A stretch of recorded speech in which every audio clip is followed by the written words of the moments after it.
भानगढ़ गांव में रामू नाम का एक गरीब किसान रहता था।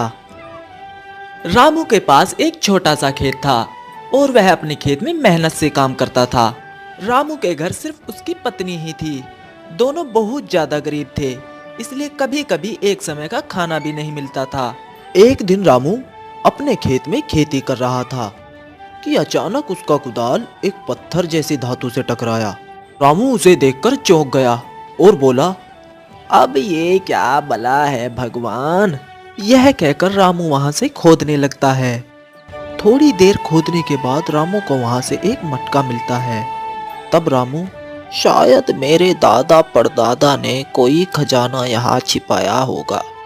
खजाना तो कोई निकाल कर ले गया और ये खाली मटका मेरे लिए छोड़ गया। यह कहकर रामू उस मटके को एक आम के पेड़ के नीचे रख देता है और वापस अपने काम पर लग जाता है। दोपहर का समय हो चुका था। रामू को भी अब भूख लग गई थी।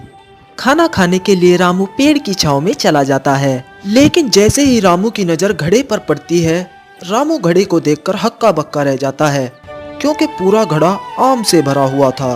घड़े को देखकर रामू बोला, यह घड़ा तो खाली था, फिर इसमें आम कहाँ से आ गए। यह कहकर रामू समझ जाता है कि यह कोई मामूली घड़ा नहीं, बल्कि एक जादुई घड़ा है। रामू चुपचाप घड़े को उठाकर अपने घर ले जाता है और घर जाते ही सारी बात जादुई घड़े की अपनी पत्नी को बताता है।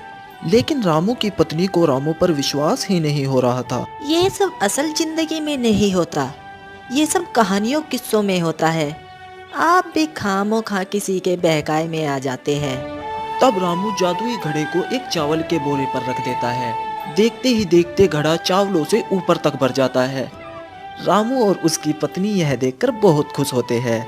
थोड़े ही दिनों में रामू जादुई घड़े से बहुत सारा धन कमा लेता है और गांव में अपना एक बड़ा सा घर बनाता है। अब गांव के सभी लोग रामू के बारे में चर्चा करने लगे। उसी गांव में दो चोर रहते थे। दोनों चोरी करने में बहुत माहिर थे।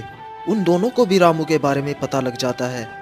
तब दोनों चोर दिन के समय में ही रामू को उसके घर की खिड़की से देखने लगे कि रामू जब भी जादुई घड़े को किसी चीज पर रखता, वह चीज 4 गुनी होकर जादुई घड़े से बाहर निकलने लगती। यह देखकर दोनों चोर बहुत खुश होते हैं और उस घड़े को चोरी करने की योजना बनाते हैं। अगले दिन दोनों चोर जादुई घड़े को चुराकर अपने घर ले आते हैं। उनमें से एक चोर जादुई घड़े को एक सोने के टुकड़े पर रख देता है। देखते ही देखते जादुई घड़ा सोने से ऊपर तक भर जाता है। यह देखकर दोनों चोरों के बीच में लालच आ जाता है और उस घड़े को एक दूसरे से छीनने लगते हैं। आपस में हुए झगड़े से जादुई घड़ा धरती पर गिरकर टूट जाता है।